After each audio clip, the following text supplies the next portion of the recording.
আসসালামু আলাইকুম। তো আজ খুবই ইজি রেসিপিতে বানিয়ে দেখাবো মগজ ভুনা।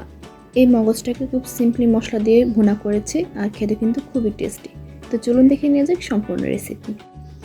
তো মগজ ভুনার জন্য এখানে আমি অর্ধেক গরুর মগজ নিয়েছি আর প্রথমে এই মগজটাকে পানি দিয়ে উপরের অংশ ধুয়ে ফেলেছিলাম।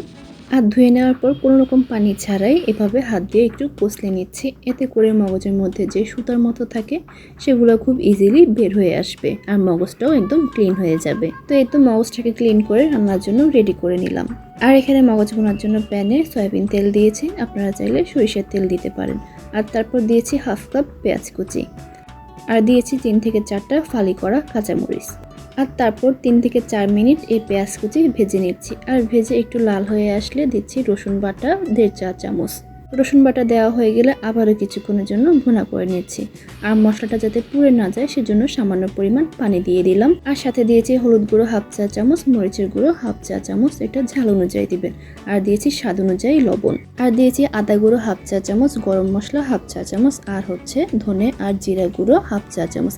এখানে আমি আদা গুঁড়োর ব্যবহার করেছি, আপনারা চাইলে এখানে আদা গুঁড়োর পরিবর্তে আদা বাটা ব্যবহার করতে পারবেন 1 চা চামচ।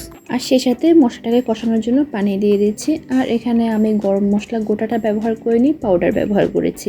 আর মশলাটাকে খুব ভালো করে কষে নেওয়ার পর যখন দেখবেন মশলার কাঁচা গন্ধ চলে গেছে আর তেলটাও বের হয়ে আসছে, সে পর্যায়ে পুরো মগজটাই দিয়ে দিচ্ছি। আর এখানে মগজ দেওয়া হয়ে গেলে 4 থেকে 5 মিনিট এই মগজটাকে তেলের সাথে ভাজতে হবে।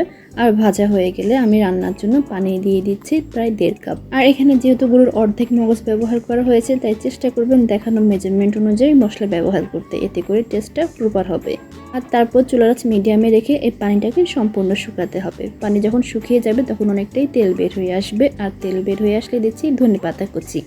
আর ধনেপাতা কুচি দিয়ে আরও কিছুক্ষণ নেড়েচেড়ে মিশিয়ে নিচ্ছি। আর মেশালেই রেডি হয়ে যাবে গরুর মগজ ভুনা। তো বাসায় এভাবে ট্রাই করুন, খুবই ইজি রেসিপি, খেতেও খুবই মজার।